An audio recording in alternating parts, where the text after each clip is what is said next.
This is Optimal Living Daily, episode 1856, Living a Life Less Ordinary, Part 1, by Cornish of Everthrive.org, and I'm Justin Malik.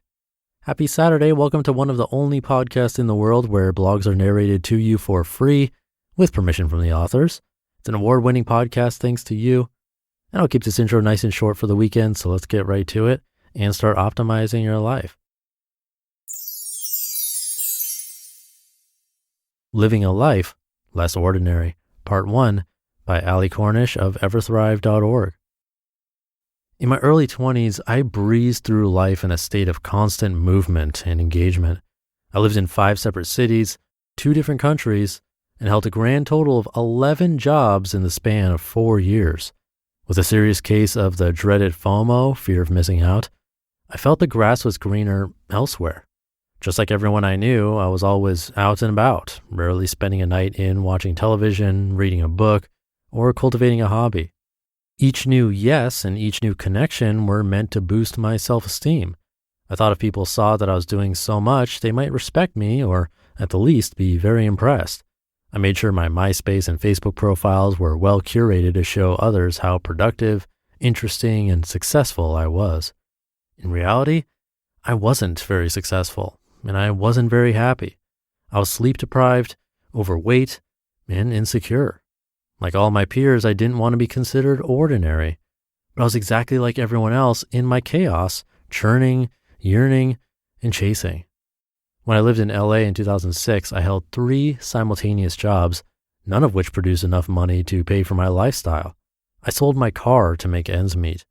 Instead of putting efforts towards lasting friendships and relationships, I was thoroughly invested in the Hollywood mentality of looking over people's shoulders to see if there was someone better to talk to. Due to my social choices, I was lonely. I wished that I could just stop everything and work on my mental well-being, physical health, and my finances, but I didn't think it was possible. I had to be out there. I had to be social. I had the chance to rediscover myself each day through the eyes of others. I wished my life could be simpler. What if I could have healthy self-esteem, a positive public image, excellent productivity, and the respect of my peers without being so busy?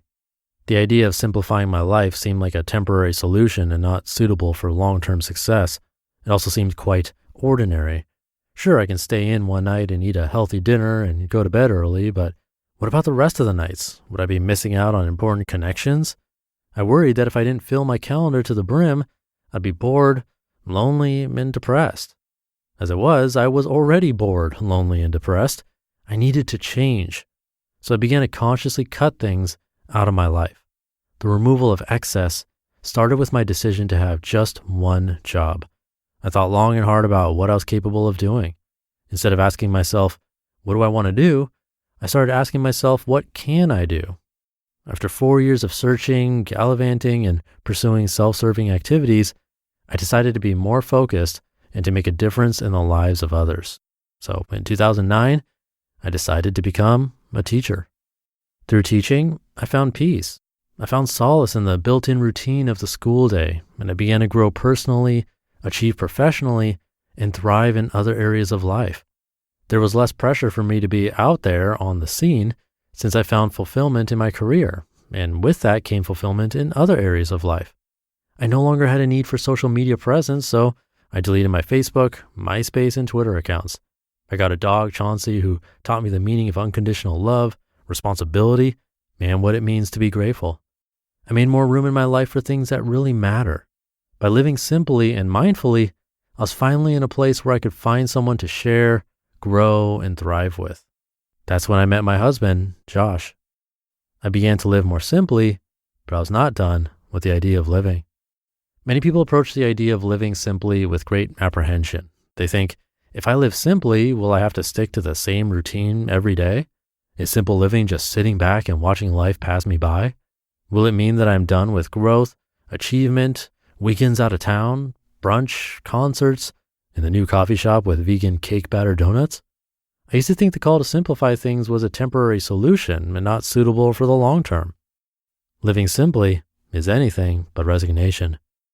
I'd like to present the idea that living simply is anything but resignation.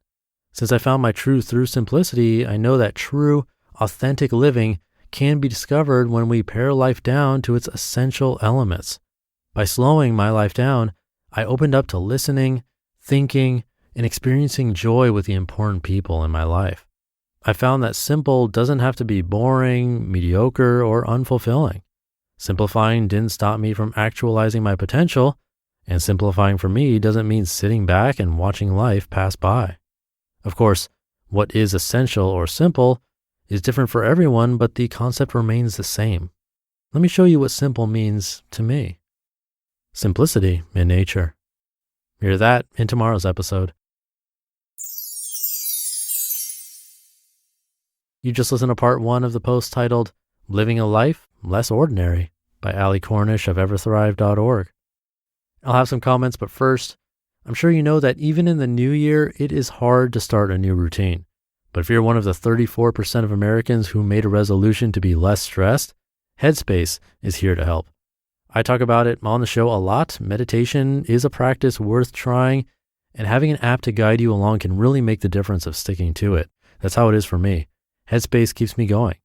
Headspace's approach to mindfulness can reduce stress, improve sleep, boost focus, and increase your overall sense of well-being. I'm not just saying that. One of my favorite things about Headspace in particular is that it's one of the only meditation apps advancing the field of mindfulness and meditation through clinically validated research. You deserve to feel happier, and Headspace is meditation made simple. Go to headspace.com/old.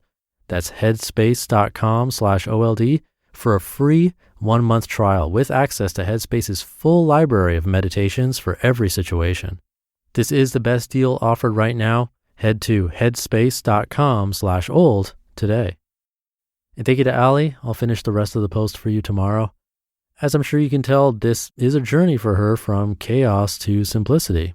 And she's going to walk through different aspects of simplicity that we can all think about implementing in our own lives. Kind of reminds me of yesterday's episode a bit, actually. Even with how things are in the world right now and how many of us are doing a lot less travel, or in many cases no travel at all, things still manage to get busy and pile up or feel overwhelming. And that's just how life works. But trying simplicity in different areas of our lives, not all at once, we can slowly get to a place that in general is less chaotic and hopefully more happy and meaningful. So back to the connection to yesterday, that was all about prioritizing our tasks and then trying to delegate or eliminate D and E, the rest. In a nutshell, that's simplifying too. And I think the more ways we think to do it, the better off we'll be. So let's try to simplify some more this weekend. Thank you for being here and listening every day, including weekends, and I'll be back tomorrow to finish up this post where your optimal life awaits.